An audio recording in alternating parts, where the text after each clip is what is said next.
Bienvenue sur Africa 24. Dans cette nouvelle édition de l'interview, nous recevons Didier Akwete, conseiller supérieur du président de la Banque africaine de développement pour la nouvelle architecture financière africaine pour le développement.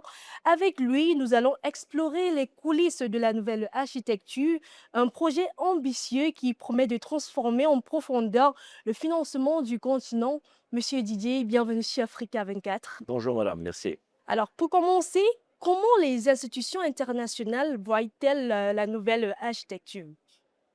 Alors, vous savez que l'architecture financière globale aujourd'hui est questionnée par les multilatéraux, les États eux-mêmes, et depuis plusieurs réunions, même le G20 questionne la manière dont l'architecture est faite.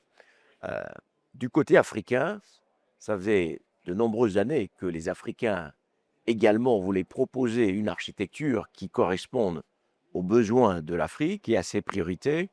Et aujourd'hui que la nouvelle architecture financière africaine pour le développement a été initiée par la Banque africaine de développement et son président, le docteur Sidi Oulta, le reste du monde voit effectivement cela comme une réponse à la fragmentation du système financier africain, mais aussi une réponse qui vient en miroir avec l'architecture financière globale mondiale. Alors, comment les institutions internationales, notamment le FMI ou la Banque mondiale, voient-elles ce projet? Non, de manière positive, vous savez, le forum Africa Forward, où vous avez vu la participation de la Banque mondiale, le Fonds monétaire international, plusieurs chefs d'État ont adoubé cette architecture comme une réponse africaine. Et toutes les discussions qui ont eu lieu et qui sont en cours montrent bien que cette architecture était attendue de tous et des Africains en premier lieu. On parle beaucoup de la nouvelle architecture comme une révolution pour le continent, mais concrètement, comment définirez-vous cette nouvelle architecture en quelques mots pour les téléspectateurs qui nous écoutent? Alors, c'est relativement simple. Lorsqu'on parle d'architecture financière, il faut regarder l'architecture comme un ensemble avec des acteurs. Ces acteurs, ce sont les banques de développement, les banques commerciales, les fonds de garantie, le capital investissement, les bourses, les assureurs, les réassureurs, les caisses de dépôt. Donc, tous ces acteurs, les banques centrales, tous ces acteurs forment l'architecture. Maintenant, chacun de ces acteurs avait tendance à travailler dans son coin, comme on dit en silo. Et l'idée, c'est de les faire mieux travailler ensemble, mais également de mieux utiliser les ressources dont disposent toutes ces institutions pour les investir en Afrique. Et donc, c'est ça la deuxième portée de l'architecture, c'est qu'une fois que vous avez mis ensemble les acteurs, vous arrivez à identifier les ressources qui sont disponibles.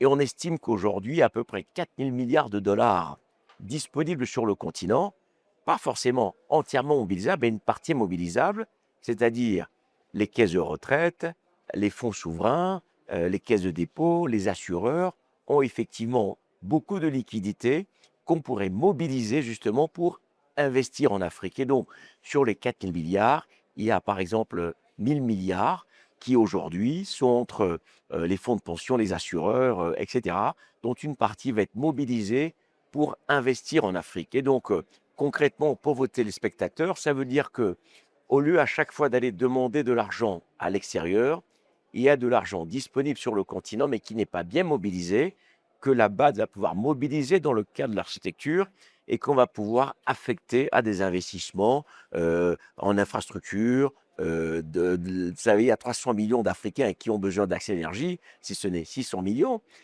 Aujourd'hui, on va pouvoir construire des centrales électriques pour donner l'électricité, pouvoir construire des écoles, des hôpitaux, des routes, des ports, bref, des aéroports pour doter l'Afrique d'infrastructures et aussi investir massivement dans l'agriculture, qui est important pour nourrir l'Afrique et transformer l'agriculture. Donc, disons que toutes ces ressources qui sont disponibles aujourd'hui vont pouvoir aller à des investissements productifs, puisqu'on estime que chaque année, l'Afrique doit mobiliser 400 milliards de dollars pour combler ce déficit pour son développement, l'agriculture, les infrastructures.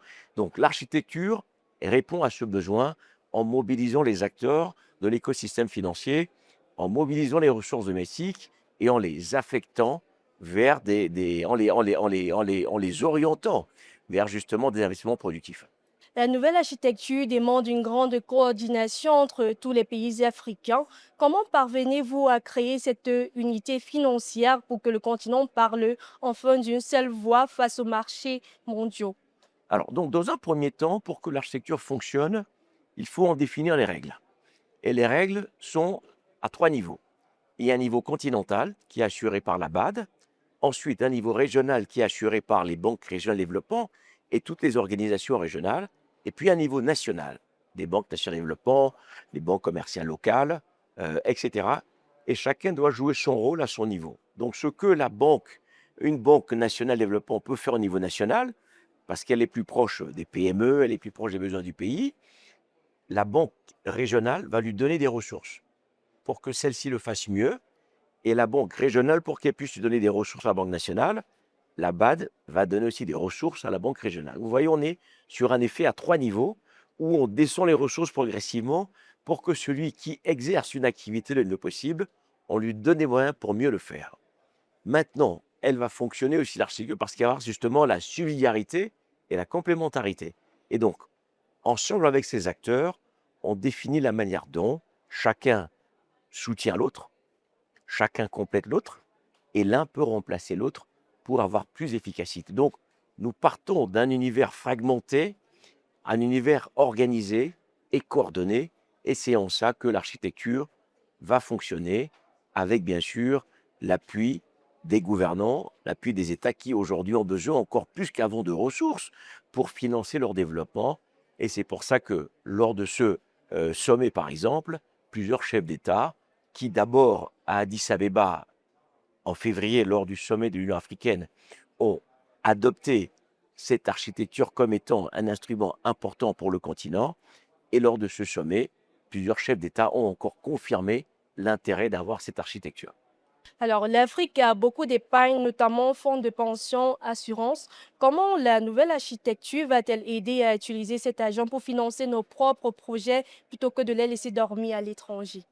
Oui, justement, en fait, lorsque vous allez mobiliser les ressources, vous savez que tous les pays ont beaucoup de projets de développement, des projets nationaux, des projets régionaux et des projets continentaux. Quand vous avez des projets routiers pour relier un pays à un autre en Afrique, pour faciliter le commerce, c'est un projet régional important. Quand vous avez le secteur aérien pour vous déplacer d'un pays à un autre en Afrique sans passer par l'Europe, c'est un projet intégrateur important. Lorsque vous avez 60% des terres agricoles en Afrique qui ne sont pas arabes, qui ne sont pas aujourd'hui cultivées, vous voyez bien qu'il y a un potentiel pour avoir aussi une transformation agricole et industrielle pour nourrir. Donc, il y a beaucoup de projets en fait qui sont disponibles aujourd'hui en Afrique, mais c'est de trouver les ressources qu'il faut, les ressources domestiques qu'il faut avec nos partenaires pour financer ces projets. Mais en parlant de projets, il faut aussi rendre ces projets bancables. Et donc, il y a des facilités justement pour préparer ces projets, pour les rendre intéressants pour le secteur privé, parce que n'oublions pas que les États n'ont pas les moyens de financer tous ces projets. Et donc, il faut aller chercher le secteur privé qui va trouver un intérêt à financer ces projets, à gagner de l'argent, normal, mais aussi à pouvoir déployer toutes ces infrastructures qui manquent sur le continent, y compris pour les jeunes. Parce que n'oubliez pas que nous sommes le continent le plus jeune de la planète. Parlons justement des jeunes. Pour l'entrepreneur local, qu'est-ce que la NAFAT va changer concrètement pour obtenir un prêt plus facilement? Alors, aujourd'hui, les PME en Afrique, qui constituent 90 à 95% du secteur privé, ont à peine accès à 20% de leur financement via le système financier classique. On estime que ce gap de financement pour les PME est de plus de 300 milliards de dollars. Donc, si vous suivez le raisonnement, si on arrive à mobiliser des ressources domestiques en Afrique, on peut allouer ces ressources à nos banques de développement, à nos banques commerciales, à nos fonds d'investissement, aux fonds de microfinance qui vont pouvoir aller financer un peu mieux ces jeunes entrepreneurs et ces PME. Mais ça ne s'arrête pas là, c'est que le financement en lui-même n'est pas suffisant. Le financement, de temps à autre, est risqué. Si on crée une entreprise, tout le monde réussissait, tout le monde en créerait, ça serait très facile. Mais l'entrepreneuriat, c'est difficile. Une entreprise, quand elle vit, elle traverse des périodes difficiles. Et donc, pour un investisseur, il faut le rassurer, que ce soit un gros projet industriel ou le projet d'une PME, une PME qui grandit, un investisseur, il faut le rassurer. Et donc, un des puissants instruments de la NAFAD, de cette architecture, c'est l'instrument de garantie. Et justement, cet instrument de garantie qui est en train d'être mis en place à travers un fonds de garantie qui existe déjà sur le continent, parce qu'il y en a plusieurs, on en a identifié plusieurs avec la BAD, qui en a financé un certain nombre.